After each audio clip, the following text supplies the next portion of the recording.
So hi everyone. So for today's vlog, i-share ko lang sa inyo kung ano yung mga requirements na hiningi ng LCR nung nag-file ng petition for correction under RA 9048 yung papa ko sa kanyang birth certificate.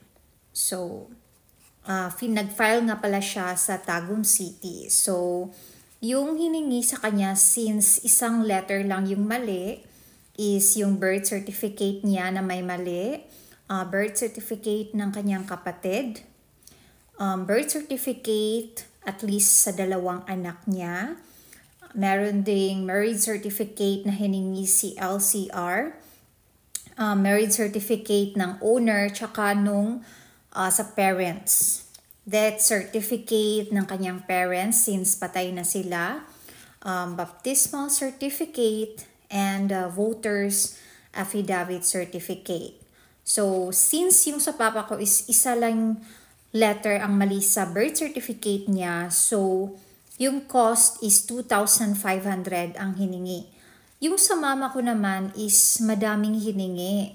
Almost the same, pero kailangan din siya ng certificate kung saan siya gumraduate ng high school or elementary. Kailangan yung anong tawag nun? Basta certificate yung sa pag-graduate niya ng high school at elementary.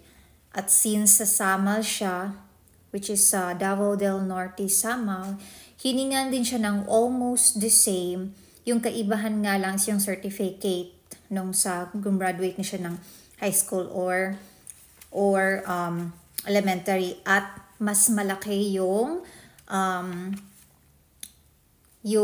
cost kasi kung sasama tas sa Tagum niya pinrases, bali LCR to LCR na yun. So yung tawag dun is out of town. Pero sabi nga nung staff dun is mas maigi kung dediretso sa LCR. So ayun, waiting pa sa mama ko.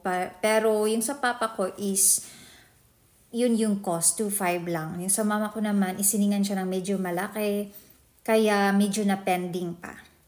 So anyway guys, I have also my other vlog about K1 visa and other birth certificate or PSA CRS on my playlist.